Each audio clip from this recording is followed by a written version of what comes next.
Hey everybody, it's Cynthia with Autism Society, and I'm here to talk about what services are available in Arizona. A lot of people call from other states and they're wondering, should they move here? And so I'm going to attempt to answer that question. The first thing you want to do is understand your own state. What services are you getting? What services are you using? How are you using those services? And do you need to keep them? The next thing is you have to understand our state. So the first thing I want you to do is go to our website, www.phxautism.org, phxautism.org. And then you're going to click on a button that says newly diagnosed or moving here. At the bottom of that page is a video. It's called Autism 101. And that video is about 45 minutes and it goes over all systems of care and how they work in the state. Then you're going to go up to the middle of the page and you'll see top 6 things to know or to do. Number 1 is to apply for DDD, Division of Developmental Disabilities. In our state, if your child's under the age of 6, you can qualify for DDD with an at-risk diagnosis of autism. If your child's 6 or older, you must qualify with a diagnosis of autism from a developmental pediatrician, a neurologist, a psychologist, or psychiatrist. And you must also demonstrate that your child has 3 out of 7 areas that are substantially impacted. So a diagnosis of autism does not necessarily guarantee you acceptance. So it's really important that you download that policy and really understand it.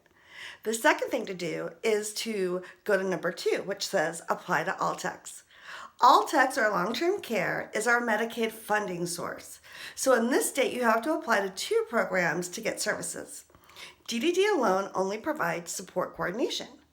So All-Tex is very difficult to get into. You need to get 40 points with the PASS tool. The PASS tool is a screening tool that the state uses to decide how and what your child can do and how much help they need. So if you get lower than 40 points, you don't get in the system. And if you get 40 points or over, you do. We have a lot of supporting information, including the appendix, how they score, and what the questions are. So you're going to want to read those and see if you think your child's going to actually be able to score 40 points. Number 3 is, what do we cover? So if you think you can get into DDD and you think you can get into All-Tex, then you're going to want to read number 3.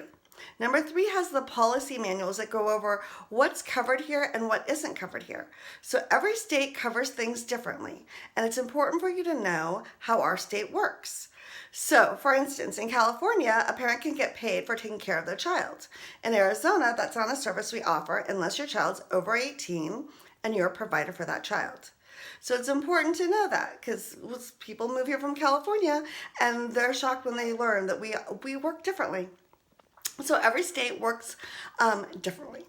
Something different about our state is that a child qualifies based on their income. So if your child makes less than $2,000, they qualify. If they make more than $2,000, they do not qualify. So keep that in mind, that it's based on your child's income, not yours. And so I think that should answer your question. So you really just want to make sure you do your homework, because our state has a unique waiver and it's probably very different than your state. Thanks for listening.